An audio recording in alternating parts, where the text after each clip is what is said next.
देखिए, no confidence motion के बारे में तो हम चर्चा करेंगे बाद में, लेकिन आज संविधान के ऊपर चर्चा डिबेट होगा। लोकसभा में चर्चा हो गई, अब राज्यसभा में चर्चा। देश संविधान नहीं मान रहा है, जो सरकार है संविधान के खिलाफ काम कर रही है, चाहे न्यायपालिका हो, चाहे चुनाव आयोग हो, चाहे राजभवन हो, चाहे संसद हो, जहाँ जहाँ संविधान की चौकीदारी होनी चाहिए, वहाँ संविधान के बारे में जो भूमिका सरकार ले रही है वो देश के हित में नहीं है। अगर ये सरकार 400 पार कर लेती तो आज संविधान में चर्चा का विषय अलग होता।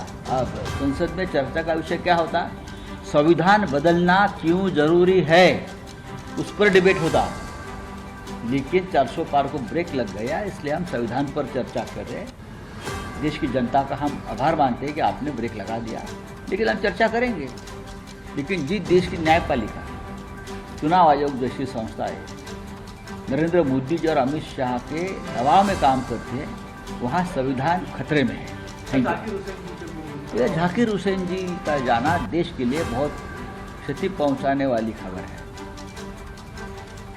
लता मंगेशकर जी के बाद इस क्षेत्र में, कला और संगीत क्षेत्र में झाकिर हुसैन का जाना हमें बहुत पीड़ादायक है। उस्ताद जी देश में नहीं तो पूरे विश्व में एक ऐसे कलाकार थे जो हर घर में, मन में अपना स्थान निर्माण कर चुके थे। उनका पूरा परिवार, उनके पिताजी, खुद उनके भाई, सभी ने देश के संगीत क्षेत्र को एक शिखर पर लेकर हमारे कान और मन को तृप्त किया। और ये उनके जाने की उम्र नहीं थी, और देश के बाहर जाकर उनका मृत्यु हो गया है। हमारे लिए